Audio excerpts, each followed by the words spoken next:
Alô, torcida tricolor, meus queridos e amados amigos, tudo bem com vocês? Eu sou o Thiago Pereira, estamos de volta para trazer as novidades do nosso Fluminense e vamos falar sobre essa grande notícia, né? Que o Fluminense divulgou o balanço ontem com uma receita recorde. A gente vai comentar sobre isso, mas antes não se esqueça de... Eu falei o quê, diretor? Eu não soltei o arrebento no like? Mentira! Arrebenta no like. Então arrebenta desse like aí, clique no gostei, se inscreve aqui no canal. E meus amigos, a notícia é essa daqui, olha só. Olha só. Fluminense divulga balanço com receita recorde, tá? De 1 bilhão. É isso mesmo. Superávit pelo quarto ano seguido, investimento inédito em jogadores. Como vocês sabem que essa área, né, essa área ali das finanças e tudo mais, não é muito a minha praia, eu fiz o convite pro nosso querido repórter que vai te explicar tudo sobre isso aí. E a pergunta é isso aí mesmo, gente? 1 bilhão?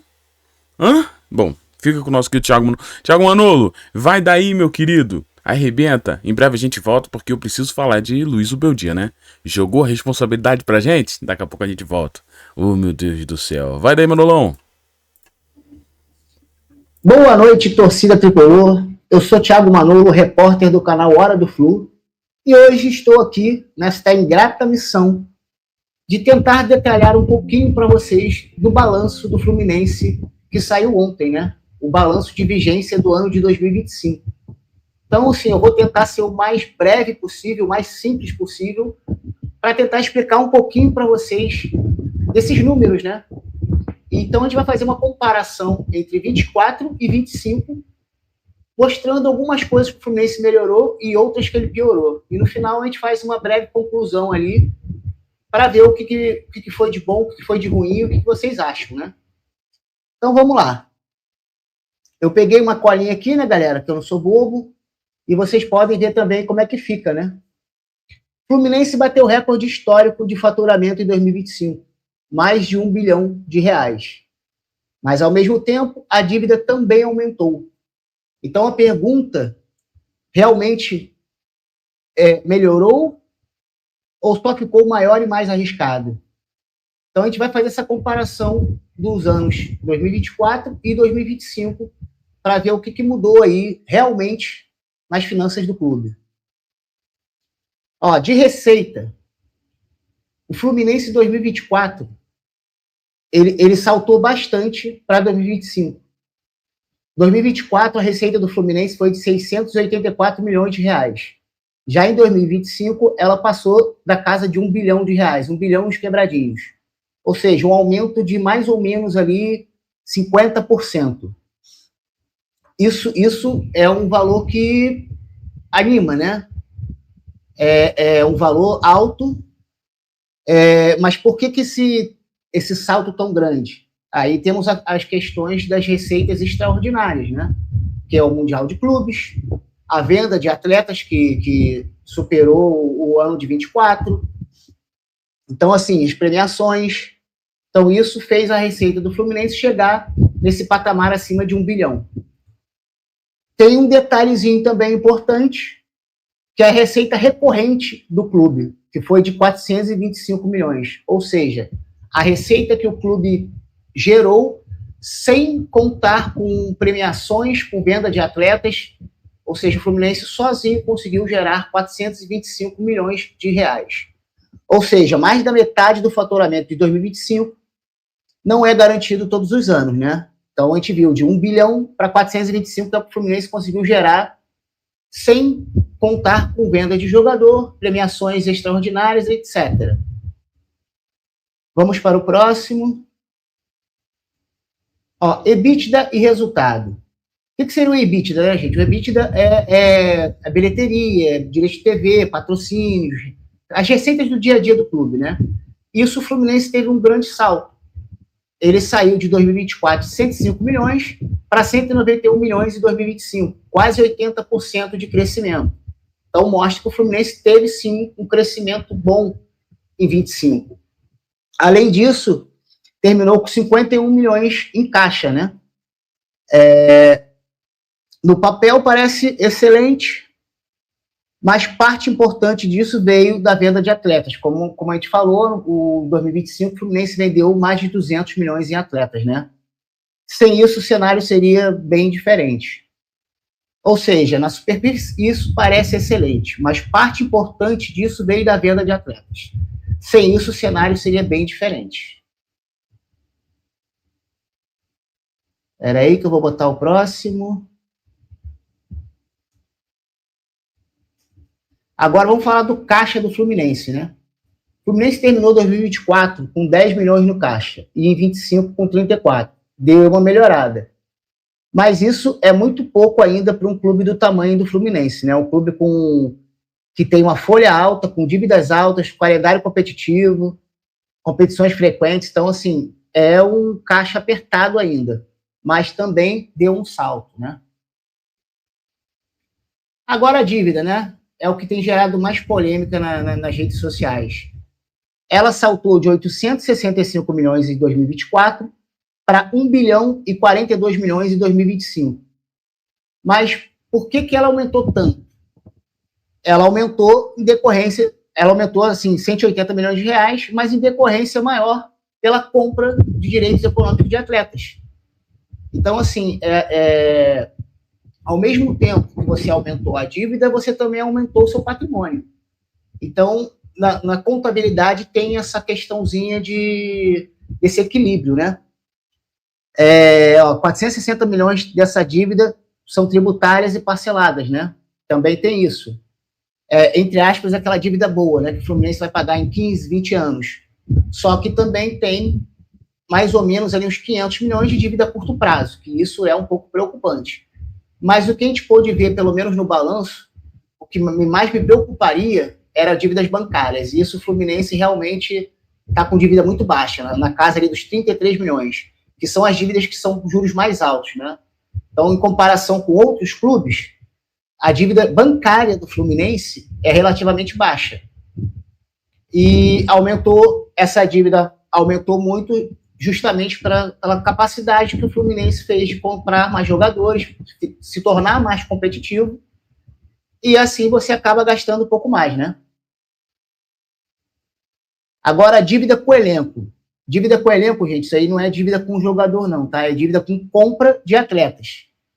Então, assim, em 24, o Fluminense gastou 99 milhões em compra de direitos econômicos de atletas. Já em 25, saltou para 244.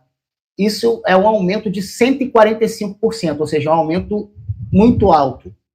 O que isso mostra? Que o Fluminense investiu muito no elenco, mas investiu parcelando. Isso fortalece o time, mas alimenta o risco financeiro no curto prazo. Ou seja, para você ter um time competitivo, você tem que gastar. Só que isso também aumenta o seu risco, né? Agora, o fluxo de caixa. O Fluminense ele tem trabalhado nos últimos anos com fluxo de caixa negativo, né? Então, assim, de 24 para 25, isso também melhorou. Em 24 foi de 337 milhões negativos, e em 25, 241 milhões negativos. Só que ainda é negativo, ainda é preocupante. Ou seja, o clube ainda depende de venda de atletas, de premiações, de outras receitas, né? E o que melhorou e o que piorou? O que melhorou foi as receitas, o EBITDA, né? Que são bilheterias, rede de TV, patrocínios, o caixa, valor de elenco aumentou bastante, e a redução de contingências, né, que são futuros processos, né? E o que piorou, a dívida total, a pressão de curto prazo, dependência esportiva, esse que é o maior detalhe, gente, a pressão desportiva, né? A dependência desportiva. Porque o Fluminense, ele meio que deu uma escalonada. Então, nessa escalonada, com essa compra de atletas, você cria essa dependência desportiva. Se você não for bem em campo, isso pode ruir de uma forma, a certo ponto, problemático, mas, por enquanto, ainda é equilibrada, né? E a conclusão aqui, minha, né, do que eu achei em relação a esse balanço. O Fluminense 2025 é maior que o de 2024, mais competitivo, mais forte esportivamente, mais valioso, mas também é mais endividado, mais pressionado e mais dependente de bons resultados. O clube melhorou? Sim, mas melhorou assumindo mais riscos. É isso, galera. Eu acho que deu para passar um pouquinho do que mudou de 24 para 25. Uma melhora no elenco, um custo mais alto de compra de atletas, com um risco mais alto também. Então, assim, é fundamental para o Fluminense esse ano ter um desempenho esportivo bom para que 2026, o balanço de 26 tenha esse crescimento como teve de 25 em relação a 24. Se o desempenho esportivo não for tão bom, pode ter uma queda brusca e o Fluminense passar por grandes dificuldades. O Fluminense está nessa escalonada de degrau por degrau, a dívida está sendo aumentada, mas o ativo também está aumentando. Então é isso, galera. Espero que vocês tenham gostado aí. Eu tentei ser o mais simples possível para vocês e espero que vocês tenham conseguido entender tudo aí. É isso. Fica com você, Ferreira.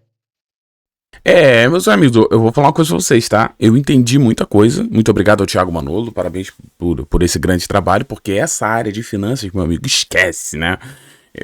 Ele aí inventou o tal do EBITDA. Eu nem sabia que tinha, mas é isso. Mas olha só, pessoal, ficou muito claro que o ano passado, né? Lembrando que, né, a gente tem essa divulgação do balanço de 25, né, pessoal? E ficou muito claro, pelo menos pra mim, que o fato do Fluminense ter disputado o Mundial de Clubes aumentou demais a nossa receita em relação a premiações, né?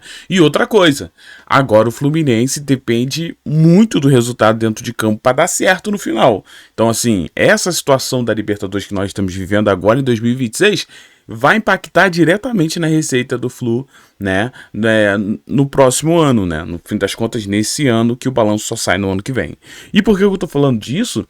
Porque apesar de um resultado bem difícil ontem, o Zubeldia tomou uma atitude que, na minha opinião, foi uma atitude... Muita gente gostou, mas eu achei preocupante, tá? Olha só o que o Zubeldia disse na coletiva de ontem, né? Ontem não deu pra gente trazer a coletiva pra você, mas ele falou isso aqui, ó. Tô aqui no perfil do Marcelo Neves, ele fala o seguinte: o Fluminense vai se classificar. E isso é uma questão de sentir. E vamos classificar. Temos time para classificar. Então, assim, eu queria muito comentar isso aqui com vocês, porque eu, particularmente, acho também que o Fluminense tem time para classificar. E é uma vergonha o Fluminense ser o lanterna do grupo que tem Rivadavia, Laguaira e Bolívar. E até agora não ganhou de ninguém. Isso é vergonhoso pelo time que tem, né? Então, eu acho que temos time... aumentaria ainda mais a pressão ao Zubeldia. Porque se nós temos time, meu filho, por que a gente ainda não venceu? Por que nós não estamos vencendo? Entendeu? Mas ele vai dizer o seguinte, né? O Fluminense vai classificar. Ele crava isso aqui, ele faz essa promessa. Até aí tudo bem. E sinceramente é o que eu espero do comandante, né? Que o comandante assuma as responsabilidades. E vai dizer que o que me preocupa é isso aqui, ó. É uma questão de sentir. Pô, aí não, cara. Não é uma questão de sentir, Zubeldia. Porque se fosse por sentimento, eu não finjo ser tricolor, eu sou tricolor, eu não sinto que vai classificar. Por quê? Porque o sentimento vem daquilo que eu vejo, né? E o que eu vejo dentro de campo, se tratando de Libertadores, tá, pessoal? Eu vejo um Fluminense apático, eu vejo um Fluminense que não joga, eu vejo um Fluminense que parece que tá com medo, né? A pressão é tanta em relação aos Libertadores que os jogadores parecem que estão pesados dentro de campo, ou só eu que tô vendo isso aí?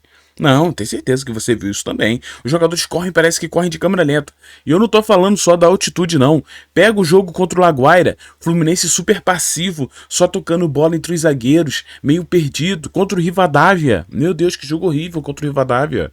Então, assim, na Libertadores, o Fluminense ainda não foi o Fluminense que joga o brasileiro, por exemplo, né? Que joga um pouco mais leve, um pouco mais pra frente. Na Libertadores é outra pressão. E o time vem sofrendo essa pressão. Por isso que, questão de sentir, Zubeldia, eu tô sentindo ao contrário, que não vai.